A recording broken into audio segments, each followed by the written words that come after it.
അൽഹംദുലില്ലാഹി റബ്ബിൽ ആലമീൻ അസ്സലാത്തു വസ്സലാമു അലാ റസൂലിഹിൽ അമീൻ വ അലാ ആലിഹി വസഹാബിഹി അജ്മഈൻ അമ്മാ ബഅദ്.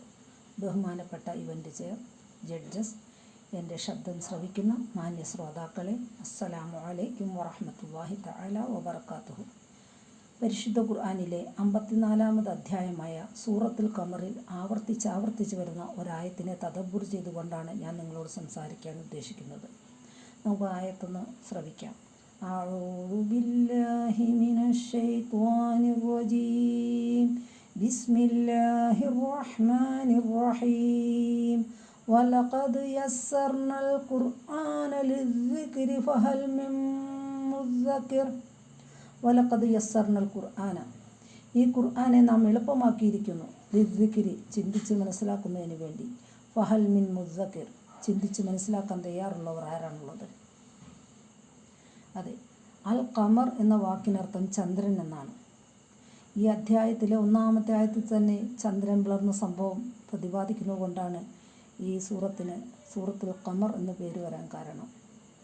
അന്നത്തെ ആ മക്കാ മുശ്രിക്കുകൾ ചന്ദ്രൻ പിറന്ന സംഭവം, ആ പിളർന്ന സംഭവം നേരിട്ട് കണ്ടിട്ട് പോലും അവർ സത്യവിശ്വാസം കൈക്കൊള്ളാൻ തയ്യാറായില്ല.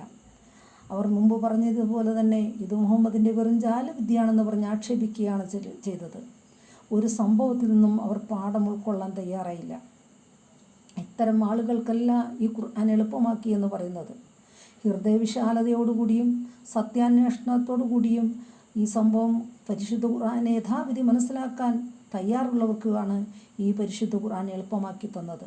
അല്ലാതെ ഏതെങ്കിലും അറബി ഭാഷയിൽ കുറച്ച് കഴിവുണ്ടായതിൻ്റെ പേരിലോ അല്ലെങ്കിൽ അതിനെ വിമർശിക്കാൻ വേണ്ടിയോ ഇത് പഠിക്കുന്നവർക്കല്ല ഖുർആൻ എളുപ്പമാക്കി എന്ന് പറയുന്നത്. അത്തരം ആളുകൾക്ക് ഈ ഖുർആനിൽ പ്രതിപാദിച്ചിരിക്കുന്ന ഗുണപാഠങ്ങളും ഉപമകളുമെല്ലാം അവർക്കത് ചിന്തിച്ച് മനസ്സിലാക്കുന്നവർക്ക് യഥാവിധി മനസ്സിലാക്കുവാനും സത്യം ഗ്രഹിക്കാനും ഏറ്റവും എളുപ്പമായ രീതിയിലാണ് അള്ളാഹു ഈ പരിശുദ്ധ ഖുർആനെ അവതരിപ്പിച്ചത്.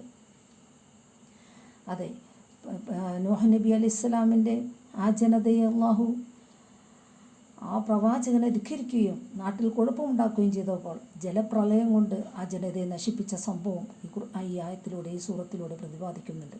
അതിനുശേഷവും ഈ ആയത്ത് വലഖദ് യസ്സർനൽ ഖുർആന ലിദ്ദിക്രി വഹൽ മിൻ മുദ്ദക്കിർ എന്ന് ചോദിക്കുന്നു. വീണ്ടും ആദ് ഗോത്രത്തെയും സമൂദ് ഗോത്രത്തെയും പ്രതിപാദിച്ചതിന് ശേഷം വീണ്ടും ഈ ആയത്ത് ആവർത്തിക്കുന്നുണ്ട്. അതുപോലെ ലൂത്ത് നബിയുടെ സമുദായത്തിൻ്റെ പര്യവസാനത്തെക്കുറിച്ച് പ്രതിപാദിച്ചതിന് ശേഷവും ഈ ആയത്ത് ഈ സൂറത്തിലൂടെ 4 വട്ടം ആവർത്തിച്ചായി നമുക്ക് കാണാം. ഇതിൽ നിന്നെല്ലാം ഈ സംഭവ വികാസങ്ങളൊക്കെ ജനങ്ങളെ ഉണർത്തിക്കൊണ്ട് ഈ സംഭവ വികാസങ്ങളിൽ നിന്നും ഗുണപാഠം ഉൾക്കൊള്ളാൻ നിങ്ങളും തയ്യാറല്ലേ എന്ന് വീണ്ടും അള്ളാഹു ഇവിടെ ഉത്ബോധിപ്പിക്കുകയാണ് ചെയ്യുന്നത്. അതുപോലെ നാം ഈ അടുത്ത കാലത്ത് ഈ വയനാട്ടിലുള്ള സംഭവം നമുക്കറിയാം.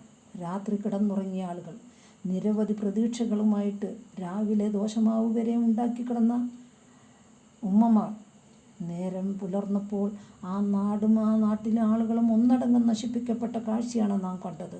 എന്നിട്ടും എന്തേ നാം ചിന്തിക്കാൻ തയ്യാറാകുന്നില്ല? അപ്പോൾ നാം വിചാരിക്കും അത് നമ്മുടെ വീട്ടിലല്ലോ, നമ്മുടെ പരിസരത്തല്ലോ, കുറച്ച് നീങ്ങിയൊരു നാട്ടിലാണല്ലോ എന്ന്. എത്ര സംഭവങ്ങളുണ്ടായാലും ഹൃദയങ്ങൾ സീലി വച്ചവർക്ക് ആ ഹൃദയം ആ ഖുർആനെ അവരെ എളുപ്പമായി തോന്നുകയില്ല.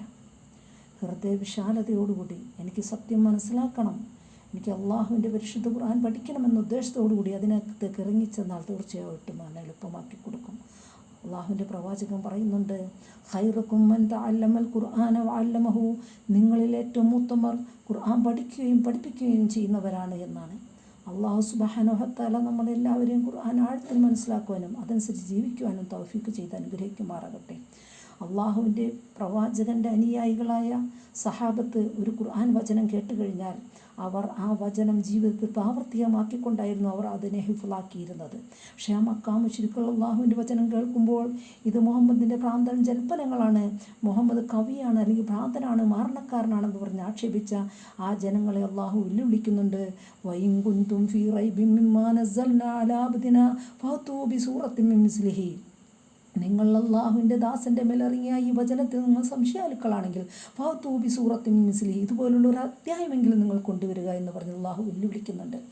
എന്നിട്ട് അള്ളാഹു പറയുന്നുണ്ട് വദഉ ശുഹറാക്കും മിൻ ദൂനില്ല, അള്ളാഹുവിനെ കൂടാതെ നിങ്ങൾക്ക് ഏത് വേണമെങ്കിലും സഹായി നിങ്ങൾക്ക് തേടാം എന്ന് പറയുന്നുണ്ട്. പക്ഷേ അറബി സാഹിത്യത്തിൽ അഗ്രപാണ്ഡിത്യമുള്ള ആ അറബികൾ അവിടെ പരാജയപ്പെടുന്ന കാഴ്ചയാണ് നാം കാണുന്നത്.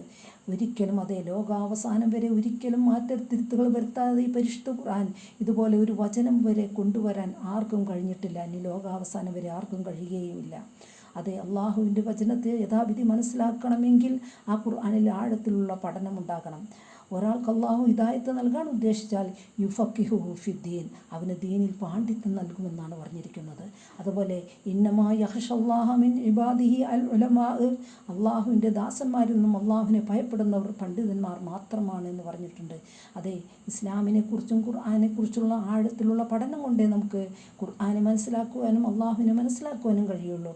അങ്ങനെ അള്ളാഹുവിനെ മനസ്സിലാക്കി പരിശുദ്ധ ഖുർആനെ മനസ്സിലാക്കി ജീവിതത്തിൽ ഉടനീളം ഈ ഖുർആൻ അനുസരിച്ച് ജീവിക്കാൻ അള്ളാഹു നമുക്കെല്ലാവർക്കും തൗഫീക്ക് ചെയ്ത് അനുഗ്രഹിക്കുമാറാകട്ടെ എന്ന പ്രാർത്ഥനയോടുകൂടി എൻ്റെ ഈ ചെറുവാക്കുകൾ ഉപസംഹരിക്കുന്നു. വാഹിറു ദഅ്വാന അൽഹംദുലില്ലാഹി റബ്ബിൽ ആലമീൻ. അസ്സലാമു അലൈക്കും വറഹ്മത്തുള്ളാഹി തആല വബറകാതുഹു.